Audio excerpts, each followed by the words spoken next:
Welcome back to QA focus. കെമിസ്ട്രിയിലെ first ചാപ്റ്ററാണ് solutions. എന്തോ സൊല്യൂഷൻസ് എന്ന് പറയുന്നത്?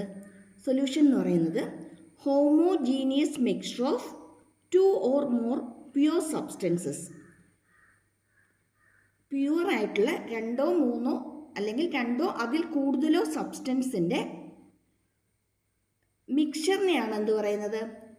സൊല്യൂഷൻസ് എന്ന് പറയുന്നത്. അത് ഹോമോജീനിയസ് ആയിരിക്കണം. ഹോമോജീനിയസ് എന്ന് വെച്ചാൽ എന്താ മീൻ ചെയ്യുന്നത്? എല്ലായിടത്തും ഒരേപോലെ ആയിരിക്കണം. 2 or അതിൽ കൂടുതലോ സബ്സ്റ്റൻസ്, പ്യുവറായിട്ടുള്ള സബ്സ്റ്റൻസ് മിക്സ് ചെയ്തിട്ട് അതിൻ്റെ ക്വാളിറ്റി, അതിൻ്റെ എല്ലാ ക്വാളിറ്റീസും എല്ലായിടത്തും ഒരേപോലെ ആയിരിക്കണം. അങ്ങനെ വരുന്ന സബ്സ്റ്റൻസിനാണ് എന്ത് പറയുന്നത്? ഹോമോജീനിയസ് എന്ന് പറയുന്നത്. അപ്പം homogeneous mixture of 2 or more pure സബ്സ്റ്റൻസിനെയാണ് സൊല്യൂഷൻസ് എന്ന് പറയുന്നത്. ഇനി അതിനകത്ത് തന്നെ കൂടുതലായിട്ട് കാണുന്നത് ഏതാണോ അതിന് നമ്മൾ സോൾവെൻ്റ് എന്ന് പറയും. ചെറിയ എമൗണ്ടിൽ അതിനകത്ത് കാണുന്നത് ഏതാണോ അതിന് നമ്മൾ സൊല്യൂട്ട് എന്ന് പറയും. അപ്പം സൊല്യൂഷൻസിനകത്ത് ലാർജർ ക്വാണ്ടിറ്റിയിൽ കാണുന്നതിനെയാണ് നമ്മൾ സോൾവെൻ്റ് എന്ന് പറയുന്നത്. തീരെ ചെറിയ ക്വാണ്ടിറ്റിയിൽ വരുന്നത് അല്ലെങ്കിൽ അതിനകത്ത് ലെസർ ക്വാണ്ടിറ്റിയിൽ വരുന്നത് ഏതാണോ അതായിരിക്കും അതിനകത്ത് സൊല്യൂട്ട് എന്ന് പറയുന്നത്. നമുക്ക് മെയിനായിട്ടും 3 ടൈപ്പ് ഓഫ് സൊല്യൂഷൻസ് ആണുള്ളത്. ഫസ്റ്റ് വൺ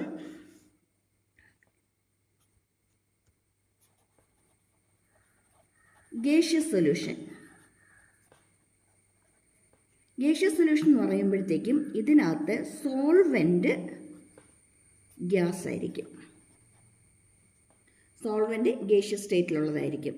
അപ്പോൾ സൊല്യൂട്ട് വേണമെങ്കിൽ ഗ്യാസ് ആകാം, ലിക്വിഡ് ആകാം, സോളിഡ് ആകാം. ഇതിനകത്ത് വരുന്ന സൊല്യൂട്ട് ഗ്യാസോ ലിക്വിഡോ സോളിഡോ ആകാം. നെക്സ്റ്റ് ടൈപ്പ് എന്ന് പറയുന്നത് ലിക്വിഡ് സൊല്യൂഷൻ. ലിക്വിഡ് സൊല്യൂഷൻ എന്ന് പറയുമ്പോഴത്തേക്ക് നമുക്കറിയാം അതിനകത്ത് സോൾവെൻ്റ് ആയിട്ട് വരുന്നത് ആരായിരിക്കും? ലിക്വിഡ് ആയിരിക്കും അല്ലേ? സൊല്യൂട്ടോ ബാക്കി 3 അല്ല, ഗ്യാസും ലിക്വിഡും സോളിഡും. ഇനി നെക്സ്റ്റ് ടൈപ്പ് എന്ന് പറയുന്നത് സോളിഡ് സൊല്യൂഷൻ. സോളിഡ് സൊല്യൂഷൻ എന്ന് പറയുമ്പോഴത്തേക്കും അതിനകത്ത് സോൾവെൻ്റ് എന്ന് പറയുന്നത് സോളിഡ് ആയിരിക്കും. സൊല്യൂട്ട് എന്ന് പറയുന്നത് ഗ്യാസ് ആകാം, ലിക്വിഡ് ആകാം, സോളിഡ് ആകാം. ക്ലിയർ ആയോ? 3 ടൈപ്സ് ഓഫ് സൊല്യൂഷൻ. ഇനി അതിൻ്റെ എക്സാമ്പിൾസ് നോക്കാം. Mixture of oxygen and nitrogen gas. അത് ഏത് ടൈപ്പ് ഓഫ് സൊല്യൂഷൻ ആയിരിക്കും? ഒരു സംശയം വേണ്ട, ഗേഷ്യസ് സൊല്യൂഷനാണ് അല്ലേ? Next glucose in water. Water എന്ന് പറയുമ്പം ലിക്വിഡാണ് അല്ലേ? ലിക്വിഡ് ആകുമ്പോഴത്തേക്ക് അത് ലിക്വിഡ് സൊല്യൂഷനാണ്. അതിനകത്ത് ഡിസോൾവ് ചെയ്തിരിക്കുന്ന ഗ്ലൂക്കോസ് സോളിഡ് സ്റ്റേറ്റിലുള്ളതാണ്. Mixture of hydrogen in palladium. Palladium എന്ന് പറയുമ്പോഴത്തേക്കും സോളിഡ് സ്റ്റേറ്റ് ആണ് അല്ലേ? അപ്പോൾ അത് സോളിഡ് സൊല്യൂഷനാണ്. അതിൻ്റെ അകത്ത് സൊല്യൂട്ട് ആരാണ്? സൊല്യൂട്ട് എന്ന് പറയുന്നത് ഗ്യാസ് ആണ് അല്ലേ? ഇനി ഗേഷ്യസ് സൊല്യൂഷൻ എക്സാമ്പിൾ നോക്കിയേ. Camphor in nitrogen gas. Camphor എന്ന് പറയുമ്പോൾ സോളിഡ് ആണ്. നൈട്രജൻ ഗ്യാസ് എന്ന് പറയുമ്പോഴത്തേക്കും ഗേഷ്യസ് സ്റ്റേറ്റിലുള്ളതാണ് അല്ലേ? അപ്പോൾ ഗേഷ്യസ് സൊല്യൂഷൻ ആണ്. ഇതിനകത്ത് സോൾവെൻ്റ് എന്ന് പറയുന്നത് ഗേഷ്യസ് സ്റ്റേറ്റിലുള്ളതാണ്. ക്യാംഫർ എന്ന് പറയുന്നത് സോളിഡ് സ്റ്റേറ്റിലുള്ളതാണ്. എക്സാമിന് ചിലപ്പം ടൈപ്സ് ഓഫ് സൊല്യൂഷൻ അതിൻ്റെ എക്സാമ്പിൾസ് എഴുതാൻ ചോദിക്കും. ചിലപ്പോൾ നമുക്ക് തരുന്നത് കുറേ സൊല്യൂഷൻസ് നമുക്കിങ്ങനെ ഡിഫറെൻറ്റ് ടൈപ്സ് ഓഫ് സൊല്യൂഷൻ തന്നിട്ടുണ്ടാകും. എന്നിട്ട് അതിൻ്റെ അകത്ത് ഏതെങ്കിലും സെലക്ട് ചെയ്യാനായിരിക്കും. Which one of the following is gaseous solution? താഴെ ഒരു 4 ഓപ്ഷൻ തന്നിട്ടുണ്ടാവും. അല്ലെങ്കിൽ മാച്ച് ദ ഫോളോയിങ് പോലെ ടേബിൾ തന്നിട്ടുണ്ടാവും. കുറേ സൊല്യൂഷനും തന്നിട്ടുണ്ടാവും, ഇപ്പുറത്ത് ടൈപ്പും തന്നിട്ടുണ്ടാവും. അപ്പോൾ കറക്റ്റ് ഏതാണോ നമ്മൾ മാച്ച് ചെയ്യണം. ഗേഷ്യസ് ഏതാണെന്ന് എഴുതണം, ലിക്വിഡ് ഏതാണെന്ന് എഴുതണം, സോളിഡ് ഏതാണെന്ന് എഴുതണം. അപ്പം അങ്ങനെയായിരിക്കും സാധാരണ എക്സാമിന് ചോദിക്കുന്നത്. അപ്പോൾ എന്തോ വന്നാലും ഒരു 3-4 എക്സാമ്പിൾ എല്ലാത്തിൻ്റെയും പഠിച്ചിട്ടോണം കേട്ടോ. Next chloroform and nitrogen gas. ഇത് ഗേഷ്യസ് സൊല്യൂഷനാണ്. ഇത് ക്ലോറോഫോം എന്ന് പറയുമ്പോൾ ലിക്വിഡ് ഗേഷ്യസ് സ്റ്റേറ്റിലുള്ളതാണ്. ലിക്വിഡ് ഗേഷ്യസ് സൊല്യൂഷനാണ്. സോൾവെൻ്റ് ഗേഷ്യസ് സ്റ്റേറ്റിൽ വരുന്നതാണ്. ക്ലോറോഫോം എന്ന് പറയുന്നത് ലിക്വിഡ് സ്റ്റേറ്റിലായിരിക്കും. അടുത്തൊരു കോമൺ ആയിട്ട് വരുന്നൊരു എക്സാമ്പിളാണ് എയർ. എയറിനകത്ത് നൈട്രജൻ ആണ് സോൾവെൻ്റ് ആയിട്ട് വരുന്നത്, പിന്നെ ഓക്സിജൻ, കാർബൺ ഡൈ ഓക്സൈഡ്, ബാക്കിയുള്ള ഗ്യാസസ് എല്ലാം അതിനകത്ത് സൊല്യൂട്ടായിട്ട് വരുന്നു. Next liquid solution. Liquid solution example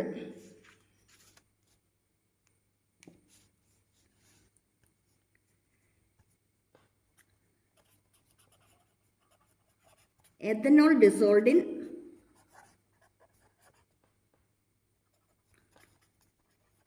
dissolved in water, അതുപോലെ ഗ്ലൂക്കോസ് ഇൻ വാട്ടർ. വേറെ എക്സാമ്പിളാണ് വിനെഗർ. അസിറ്റിക് ആസിഡിൻ്റെയും വാട്ടറിൻ്റെയും മിക്സ്ചറാണ്. Then next one is soft drinks. നമ്മൾ സാധാരണ യൂസ് ചെയ്യുന്ന സോഫ്റ്റ് ഡ്രിങ്ക്സ് ഇല്ലേ, അതെല്ലാം എന്തിന് എക്സാമ്പിളാണ്? ലിക്വിഡ് സൊല്യൂഷന് എക്സാമ്പിളാണ്. ഇവിടെ സോഫ്റ്റ് ഡ്രിങ്ക്സ് എന്ന് പറയുമ്പോഴത്തേക്ക് കാർബൺ ഡൈ ഓക്സൈഡ് വാട്ടറിനകത്ത് ഡിസോൾവ് ആയിരിക്കും, CO2 ഡിസോൾവ് ഇൻ വാട്ടർ ആയിരിക്കും.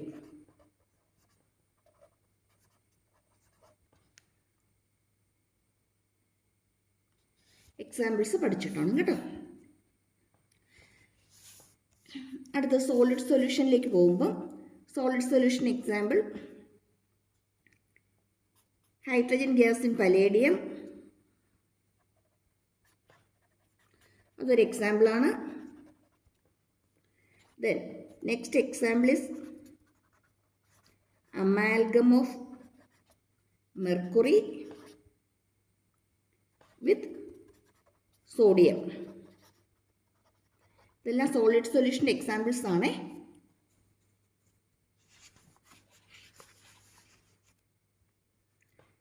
Next one copper dissolved in gold. ഇത് സോളിഡ് ആണ്. Then another example is steel. സ്റ്റീലിനകത്ത് കാർബൺ ഡിസോൾവ്ഡ് ഇൻ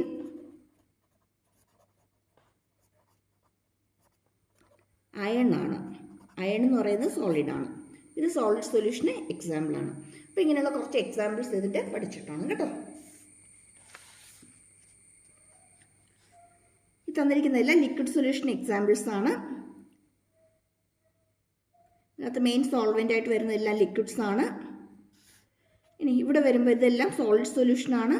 സോൾവെൻ്റ് ആയിട്ട് വന്നിരിക്കുന്നതെല്ലാം സോളിഡ്സ് ആണ്. ഇവിടെ പലേഡിയം ആണ്, ഇവിടെ സോഡിയം ആണ്, ഗോൾഡ്, ദെൻ അയൺ.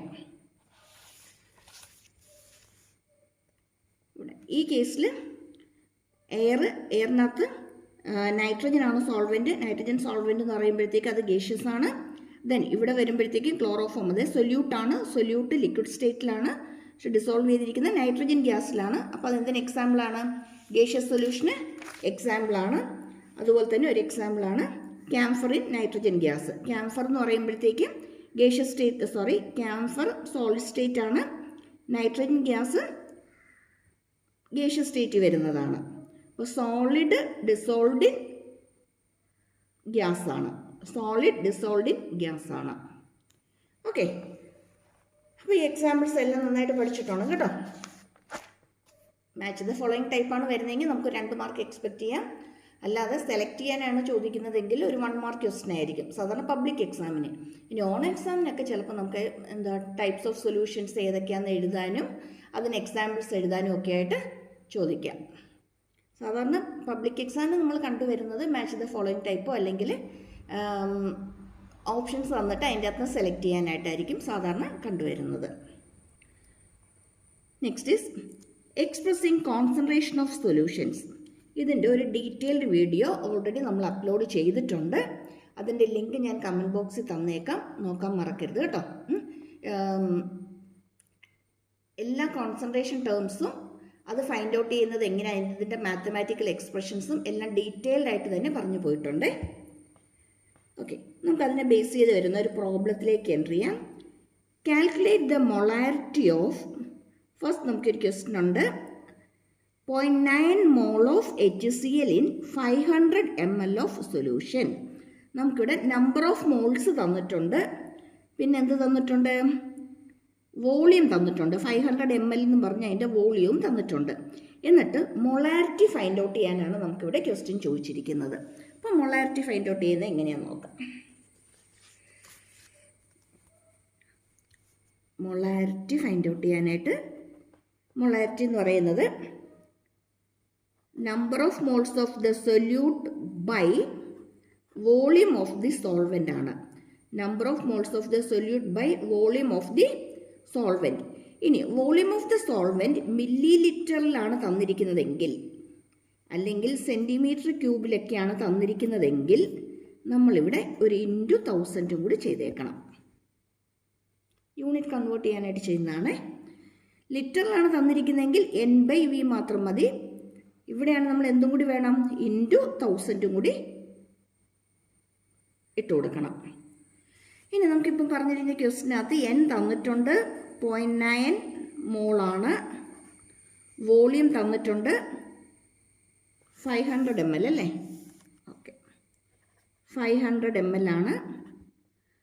ഇപ്പോൾ ഫസ്റ്റ് കൊണ്ട് ആൻസർ എന്ന് പറയുമ്പോഴത്തേക്കും 0.9 ബൈ 500 ഇൻറ്റു 1000 1.8 മോളാർ സൊല്യൂഷൻ എന്ന് കിട്ടും, അല്ലെങ്കിൽ മോൾസ് പെർ ലിറ്റർ എന്ന് കിട്ടും.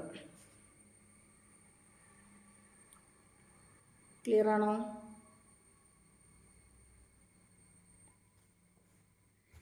ഇനി അതിൻ്റെ തന്നെ സെക്കൻഡ് ക്വസ്റ്റ്യൻ നോക്കിയേ. സെയിം ടൈപ്പ് ഓഫ് ക്വസ്റ്റ്യൻ ആണ്, ഡിഫറൻസ് ഇത്രയേ ഉള്ളൂ. ഇവിടെ വോളിയം സെൻറ്റിമീറ്റർ ക്യൂബിലാണ് നമുക്കിവിടെ തന്നിരിക്കുന്നത്. നമ്പർ ഓഫ് മോൾസ് തന്നിട്ടുണ്ട്. NaCl in 400 centimetre cube of solution എന്നാണ് നമുക്കിവിടെ തന്നിരിക്കുന്നത്. ഓക്കെ, സെയിം മെത്തേഡ് തന്നെ അല്ലേ?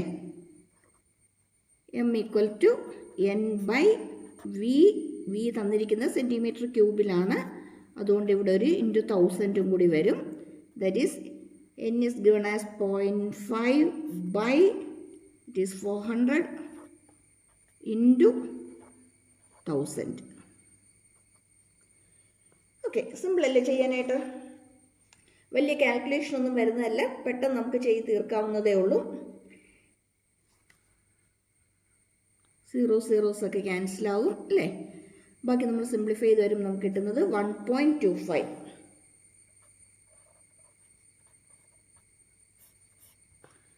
1.25 molar solution.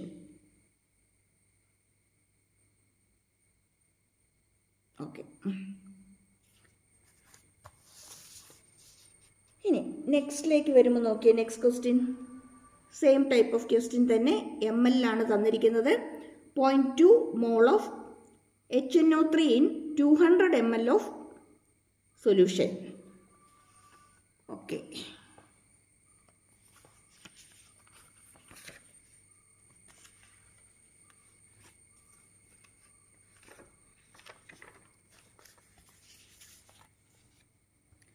again the same equation, molarity equal to number of moles of the solute by volume. It is given in milliliter, therefore into 1000, that equal we have 0.2 by 200 ml. Okay,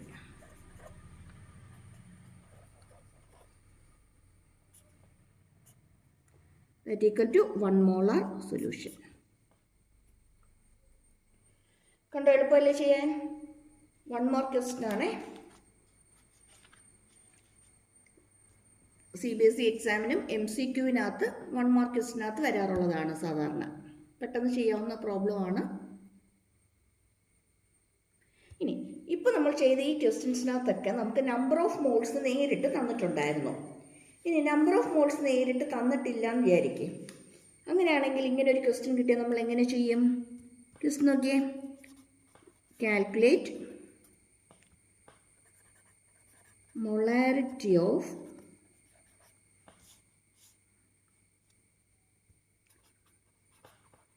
4 gram of HNO3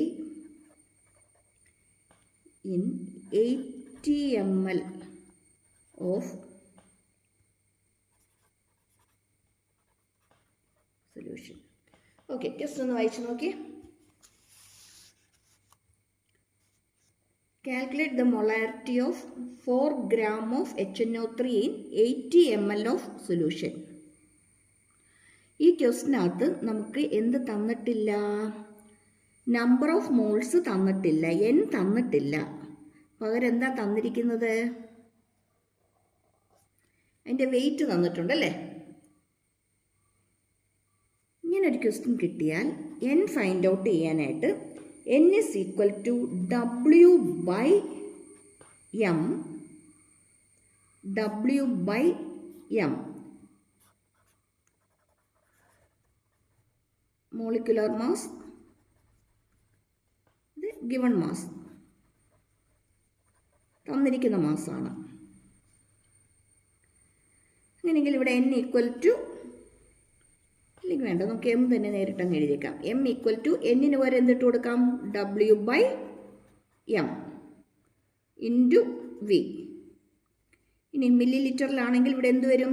into 1000 വരും. Given mass ഇവിടെ 4 gram ആണ്. By volume നമുക്ക് ക്വസ്റ്റിനെ തന്നിട്ടുണ്ട് 80 ml ആണ്.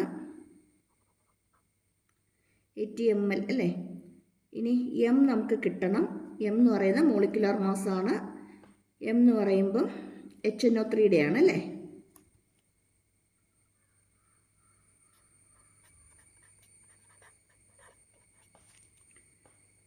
ഹൈഡ്രജൻ്റെ 1 വരും, നൈട്രജൻ്റെ 14 വരും, ഓക്സിജൻ്റെത് 16 ആണ്. പക്ഷെ 3 × 16 ആണ് അല്ലേ. ഇതെല്ലാം കൂടി ആഡ് ചെയ്യാം. 1 + 14 + 30, 18, 48 അല്ലേ. 48 ആഡ് ചെയ്യുമ്പോൾ എന്ത് വരും? 58, 63. Okay,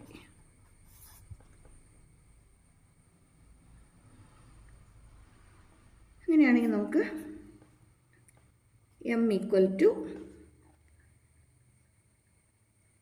W by M. W is 4 by M 63 into V. V is 80 into 1000. ഇത് സിംപ്ലിഫൈ ചെയ്ത് കഴിഞ്ഞാൽ നമ്മുടെ ആൻസറായി. സിംപ്ലിഫൈ ചെയ്യുമ്പോൾ നമുക്ക് കിട്ടുന്നത് 0.75 മോളാർ സൊല്യൂഷൻ എന്നാണ്. 0.75 മോളാർ സൊല്യൂഷൻ കണ്ടോ. ഇപ്പോൾ ഇവിടെ മൊളാരിറ്റി നമുക്ക് 2 രീതിയിൽ കണ്ടുപിടിക്കാനായിട്ട് ചോദിക്കാം. ഒന്ന് നമ്പർ ഓഫ് മോൾസ് തന്നിട്ട് നമുക്ക് നേരിട്ട് ഫൈൻഡ് ഔട്ട് ചെയ്യാനായിട്ട് ചോദിക്കാം. ചില കേസിൽ നമ്പർ ഓഫ് മോൾസ് തന്നിട്ടുണ്ടാകില്ല, മാസ് ആയിരിക്കും തന്നിരിക്കുന്നത്. അത് വെച്ചിട്ട് നമ്മൾ ഫൈൻഡ് ഔട്ട് ചെയ്യണം. ക്ലിയർ ആയോ? അതേ ടൈപ്പിൽ തന്നെ ഒരു ക്വസ്റ്റിനും കൂടെ ഒന്ന് നോക്കിക്കേ. NaOH in 450 ml solution.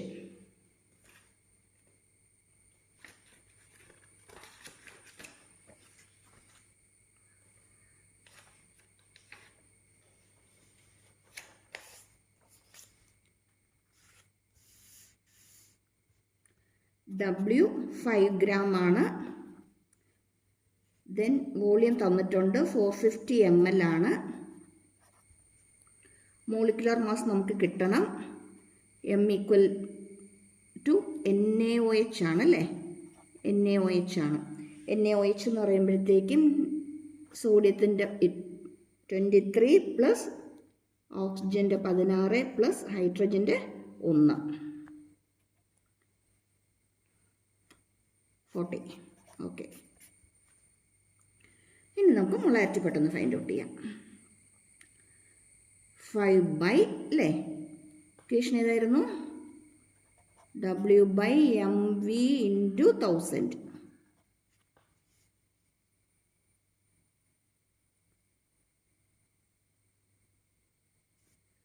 5 by 40 into 450 into 1000 അല്ലോ. അപ്പം ഈ കോൺസെൻട്രേഷൻ ഫൈൻഡ് ഔട്ട് ചെയ്യുന്ന ഡിഫറെൻറ്റ് ടേംസും അതിൻ്റെ ഡീറ്റെയിൽ ആയിട്ടുള്ള എക്സ്പ്ലനേഷൻസും അതിൻ്റെ ഓരോന്നിൻ്റെയും ഇക്വേഷൻസും ഇതിനെ ബേസ് ചെയ്ത് വരുന്ന പ്രോബ്ലംസും നേരത്തെ എക്സാമിന് ചോദിച്ചിട്ടുള്ള പ്രോബ്ലംസ് തന്നെ ഓൾറെഡി ഒരു വീഡിയോ അപ്ലോഡ് ചെയ്തിട്ടുണ്ട്. ലിങ്ക് തന്നേക്കാം, നോക്കാൻ മറന്നു പോകരുതേ. പിന്നെ ചാനൽ ആദ്യമായിട്ട് കാണുന്നവരും ഇതുവരെ സബ്സ്ക്രൈബ് ചെയ്യാത്തവരും ഒന്ന് സബ്സ്ക്രൈബ് ചെയ്തേക്കണേ. Okay, thank you for watching. ഫിസിക്സിൻ്റെയും മാത്സിൻ്റെയൊക്കെ വീഡിയോസ് ഓൾറെഡി അപ്ലോഡ് ചെയ്തിട്ടുണ്ട്. കാണാത്തവരാണെങ്കിൽ ഒന്ന് കണ്ടേക്കണം കേട്ടോ.